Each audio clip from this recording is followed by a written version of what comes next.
Hello, beautiful souls. I'm so grateful that you're tuning in. Welcome to my podcast, Misunderstood, guiding highly sensitive people through an emotional dark age. I'm your host, Candice Vandal, and I'm honored to embark on this transformative journey with you. Have you ever felt like you didn't quite fit into the world around you or even your own family? Like your sensitivity was a burden rather than a gift? If so, you're not alone. And here's the truth. Your sensitivity is not a flaw. It's a superpower.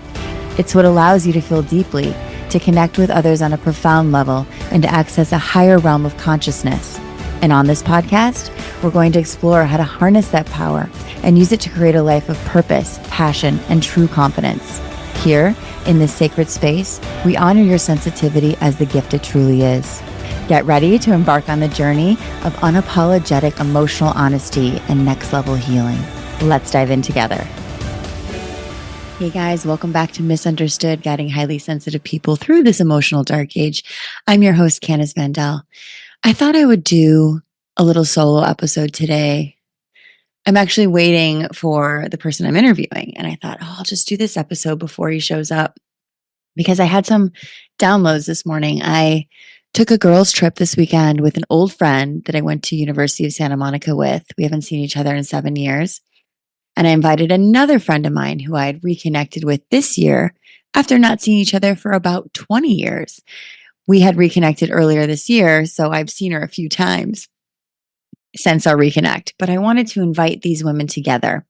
And I rented us this really adorable house in the mountains in North Carolina. I had never been to North Carolina, and I wanted to check out some things, and we were all able to drive and meet each other.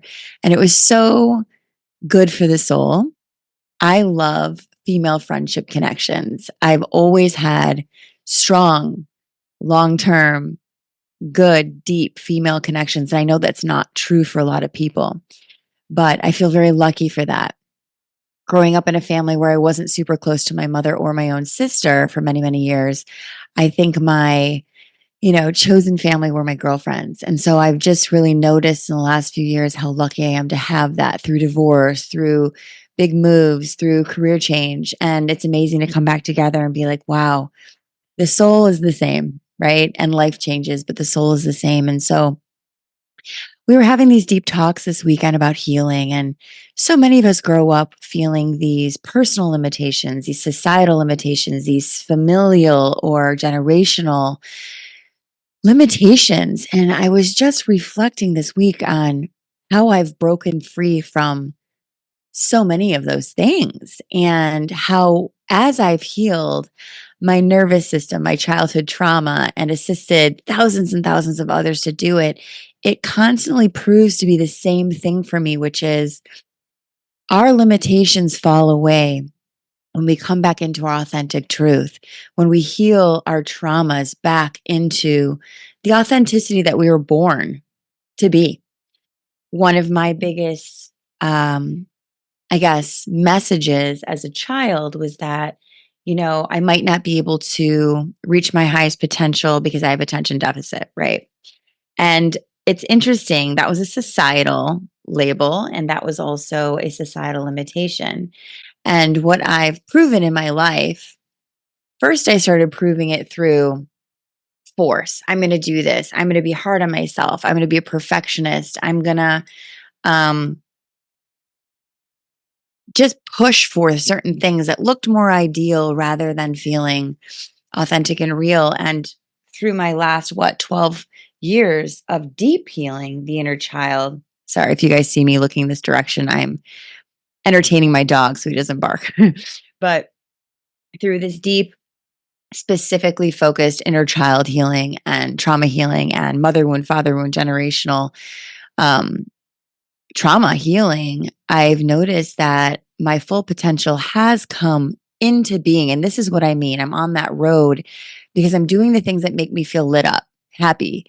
I'm good at, so I love, and it's been who I've always been since I was a child. I always wanted to heal and be into healing and had spiritual gifts and things, and just living a life totally authentic to that, regardless of society. And one of the things I noticed, because I want to encourage a lot of these unhealed empaths to do this, to really follow yourself regardless of society. when I was young and I had these abilities that I started to really wake up to and know, I was like, gosh, if I'm these things, I won't fit into society. Well, I did those things anyway. And what's interesting is society started to shift. We started having a paradigm shift. We started having an awakening. We started waking up from 3D to 5D to consciousness to healing, over doing and becoming. It's healing and you're becoming who you are through that healing, not achieving to become, right? And when you do heal, you do end up achieving because it's totally natural. When you are being your authentic self and knowing you're enough and living in alignment with the healed version of you or the healing version of you, you start to feel very satisfied, very fulfilled, very capable. And I want to really focus on that word capable because so often in our healing journeys, we don't think that we're capable. So we want a partner who seems more capable. And it all seems to be around what society has said is enough or successful. And when you really dive into what you feel successful in and happy in, society will mirror that. A good example of this is when I started becoming a spiritual coach in 2012. There really wasn't spiritual coaches. I think there was Gabby Bernstein, right? And there wasn't really this thing.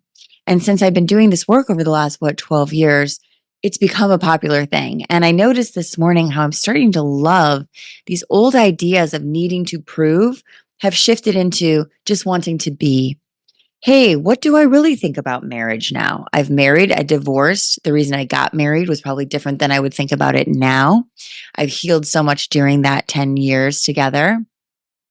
Then I look at, community. There used to be so few people I could resonate with in the spiritual way. Now there's so many. I'm inviting so many of them onto my podcast. They're all immediately saying yes. It's like this new understanding that everyone's sort of waking up to a new way of being that is so beautiful, that is all about healing. So much of myself over the years was, I guess I would say, not upset or frustrated, but yeah, frustrated about the fact that I had been who I am my whole life, and I was told that was wrong, and having to heal back to being right. Right. The only thing I realized now that was wrong in my life was me thinking something was wrong with me. And this is one of the first things I say to any client that comes to me, because we all have that block of there must be something bad and wrong. And when we do that shadow work and that father wound and generational healing, we start to realize that the only thing wrong is what we thought was wrong. And when we start to relate to the issue differently and relate to ourselves differently in the issue, we start to realize that we're not wrong, but maybe society was wrong about things. Maybe our parents weren't fully healed. And maybe the world was in an emotional dark age. That's why I called this podcast Misunderstood, guiding highly sensitive people through an emotional dark age. And when we can really understand that the dark age is really about waking up to the emotional intelligence of ourselves, giving ourselves and God the permission slip to tell us we're enough, not society as God, right? And so I really wanted to dive into this today because as I continue to heal deeper and deeper, I start to unravel these old definitions of why I've even done things, and waking up to this constant support that holds me when I hold myself.